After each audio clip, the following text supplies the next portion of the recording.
time you walk into the room, got me feeling crazy, like my heart boom boom.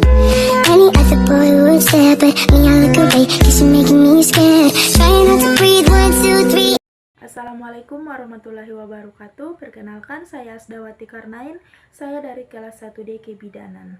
Di sini saya akan menjelaskan perubahan anatomi dan fisiologi pada ibu hamil. Baik, perubahan anatomi pada ibu hamil itu yang pertama ada perubahan pada sistem reproduksi. Yang pertama, perubahan bentuk dan ukuran rahim. Rahim mengalami pertumbuhan yang sangat signifikan selama kehamilan dari ukuran normal sekitaran 7,5 cm. Rahim akan membesar untuk menampung janin, plasenta, dan cairan ketuban. Pada akhir kehamilan, rahim dapat mencapai ukuran sekitaran 30-35 cm dan mengisi sebagian besar rongga perut. Bentuk rahim juga berubah dari seperti buah pir menjadi lebih bulat. Yang kedua adalah posisi janin. Seiring dengan pertumbuhan janin, posisinya di dalam rahim akan berubah. Pada awal kehamilan, janin bergerak bebas. Menjelang persalinan, biasanya pada trimester ketiga, sebagian besar janin akan berada pada posisi kepala di bawah. Presentasi kepala untuk memudah proses kehamilan. Namun, ada juga posisi lain seperti sungsang, bokong di bawah atau melintang. Yang ketiga yaitu pembesaran payudara. Payudara mengalami peningkatan ukuran besar dan menjadi lebih sensitif akibat pengaruh hormon estrogen dan progesteron.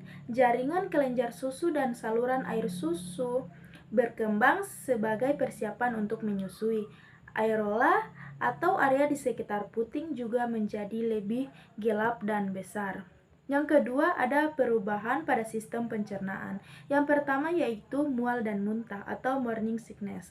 Umum terjadi terutama pada trimester pertama kehamilan, meskipun bisa terjadi kapan saja. Peningkatan hormon HCG dan perubahan hormonal lainnya diduga menjadi penyebabnya. Yang kedua yaitu perubahan nafsu makan. Nafsu makan bisa meningkat, menurun, atau menjadi lebih spesifik terhadap jenis makanan tertentu atau ngidam. Perubahan hormonal dan kebutuhan nutrisi yang meningkat berperan dalam hal ini. Yang ketiga yaitu pencernaan lambat.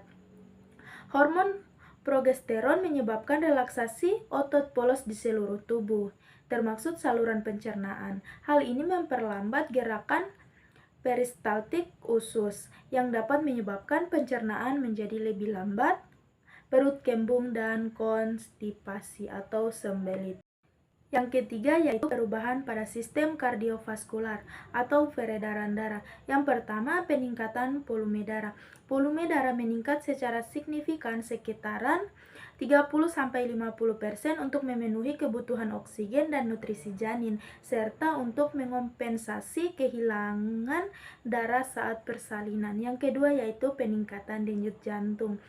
Denyut jantung ibu hamil biasanya meningkat sekitaran 10-15 denyut per menit untuk mengakomodasi peningkatan volume darah yang dipompa oleh jantung.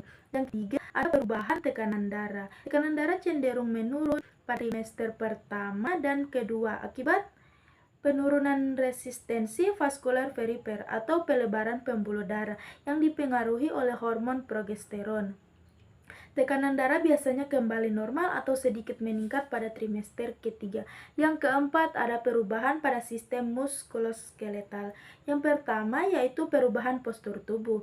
Pembesaran perut mengubah pusat gravitasi tubuh, menyebabkan ibu hamil cenderung melengkung punggung bagian bawah atau lordosis lumbal untuk menjaga keseimbangan. Hal ini dapat menyebabkan nyeri punggung. Yang kedua adalah pembesaran pelvis. Hormon relaksasi menyebabkan relaksasi ligamen dan sendi di seluruh tubuh, termasuk di daerah panggul atau pelvis. Pelvis sedikit melebar untuk mempersiapkan persalinan. Yang ketiga yaitu keluhan punggung. Nyeri punggung umum terjadi akibat perubahan postur, peningkatan berat badan, dan relaksasi ligamen panggul. Yang kelima yaitu perubahan pada kulit. Yang pertama, streak marks. Streak marks, garis-garis kemerahan atau keunguan yang muncul pada kulit perut, payudara, paha, dan bokong akibat peregangan kulit yang cepat. Yang kedua, ada perubahan warna kulit atau hiperpigmentasi. Peningkatan hormon melanic stimulating hormone atau MSH dapat menyebabkan hiperpigmentasi pada beberapa area kulit seperti linea nigra, garis gelap di perut, areola, area sekitaran puting, dan wajah, melasma atau klaulasma. Yang ketiga adalah melasma atau topeng kehamilan. Bercak-bercak gelap yang muncul di wajah, terutama di dahi, pipi, dan hidung. Yang keenam, ada perubahan pada sistem pernapasan. Yang pertama, peningkatan proses pernapasan atau volume tidal. Volume udara yang dihirup dan dihembuskan setiap kali bernapas meningkat untuk memenuhi kebutuhan oksigen yang meningkat. Yang kedua adalah perubahan frekuensi pernapasan. Meskipun frekuensi pernapasan biasanya tidak banyak berubah, ibu hamil mungkin merasa lebih mudah sesak napas karena uterus yang membesar mendorong diafragma ke atas, mengurangi ruang paru-paru. Yang ketujuh ada perubahan pada sistem urinaria, yaitu peningkatan frekuensi BAK atau buang air kecil. Terutama pada trimester pertama dan ketiga. Pada trimester pertama, hal ini disebabkan oleh perubahan hormon yang meningkat aliran darah ke ginjal. Pada trimester ketiga, uterus yang membesar menekan kantung kemih. Baik, perubahan fisiologi pada ibu hamil. Yang pertama, hormon yang berperan. Yang pertama yaitu progesteron. Hormon ini penting untuk mempertahankan kehamilan, mencegah kontraksi, uterus dini, dan merelaksasi otot polos, termasuk saluran pencernaan dan pembuluh darah. Yang kedua adalah estrogen.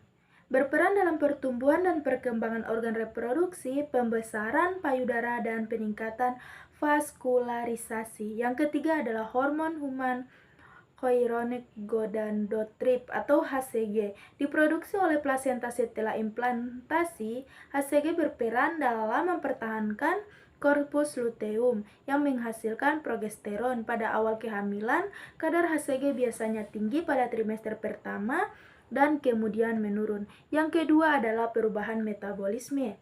Yang pertama, peningkatan kebutuhan energi. Ibu hamil membutuhkan lebih banyak kalori untuk mendukung pertumbuhan janin, plasenta, dan perubahan pada tubuh ibu. Kebutuhan energi meningkat terutama pada trimester kedua dan ketiga. Yang kedua ada perubahan kadar gula darah. Terjadi peningkatan resistensi insulin selama kehamilan untuk memastikan suplai glukosa yang cukup untuk janin. Namun, jika resistensi insulin terlalu tinggi dapat menyebabkan diabetes gestasional. Yang ketiga ada perubahan respirasi. Yang pertama, perubahan pada frekuensi pernapasan. Meskipun frekuensi pernapasan biasanya tidak berubah signifikan, ke dalam pernapasan volume tidal meningkat. Yang kedua yaitu perubahan volume oksigen. Kebutuhan oksigen meningkat sekitar 15-20% untuk memenuhi kebutuhan metabolisme ibu dan janin. Yang keempat ada perubahan pada sistem kardiovaskular.